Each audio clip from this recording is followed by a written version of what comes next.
Bienvenue à tous sur cette vidéo de réalisation d'un repas complet au Weber Traveler. Commençons tout d'abord par préparer et allumer le barbecue. Fixez la cartouche de gaz sur le détendeur. Il doit être vissé de manière ferme, sans outil, à la main. Vous pouvez démarrer le barbecue en ouvrant l'arrivée de gaz, en appuyant sur le bouton à plusieurs reprises jusqu'à ce que le brûleur s'allume. Pour rappel, un barbecue gaz doit toujours être démarré ouvert, puis fermé pour garder la chaleur.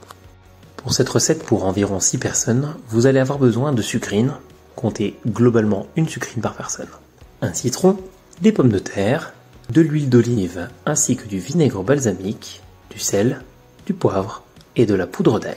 Et pour terminer, bien évidemment, une pièce de filet de saumon, ici en l'occurrence 600 grammes. Commencez à préparer les sucrines en les coupant en deux dans le sens de la longueur. Découpez dans la partie centrale du citron quelques belles tranches, 3 ou 4. Une fois les pommes de terre coupées en grosses lamelles, versez dessus un filet d'huile d'olive. Assaisonnez-les ensuite avec le sel, le poivre ainsi que la poudre d'ail. Avec des mains propres, remuez le tout pour bien appliquer les épices de manière homogène.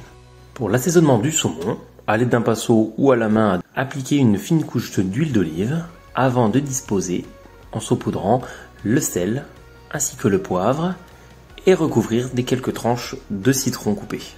Réalisez globalement la même préparation avec l'huile d'olive, le sel et le poivre sur les sucrines qui ont été préalablement tranchées en deux.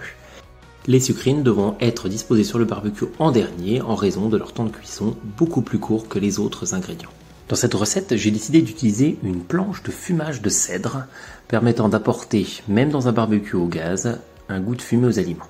Disposez-la sur la grille pour la faire brûler partiellement avant de la retourner et d'y disposer sur la partie partiellement brûlée le saumon côté peau. En complément de la forme de la grille protégeant les brûleurs, cette cuisson indirecte grâce à l'interface entre le brûleur et le saumon empêchera la formation de flammes pouvant carboniser vos aliments. Dans la foulée, disposez-y vos pommes de terre. N'hésitez pas régulièrement, ici environ toutes les 15 minutes, à remuer vos pommes de terre pour limiter le risque d'accroche. Disposez-y ensuite l'intégralité des sucrines directement sur la grille. Le détendeur du barbecue a été réglé pour une température approchant les 180 à 200 degrés Celsius.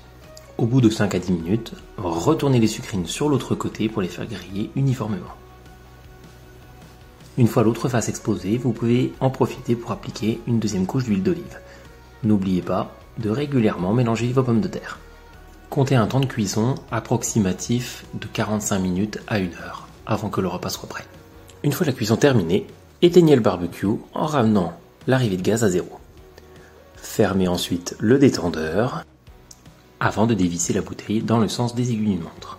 Tout comme il ne viendrait pas à l'esprit de réutiliser une poêle ou un plat contenant des restes alimentaires, il est important de bien nettoyer son barbecue. Tout d'abord, commencez par nettoyer les plus gros résidus alimentaires grâce à la brosse métallique.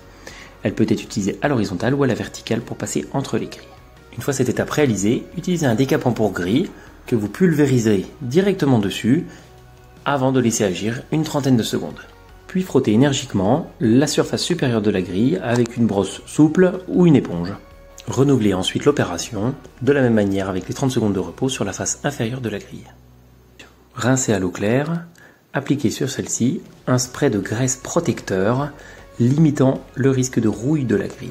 Il doit bien évidemment être appliqué des deux côtés. À l'aide d'une spatule ou d'un racloir, poussez l'intégralité des résidus alimentaires dans le bac de récupération des graisses.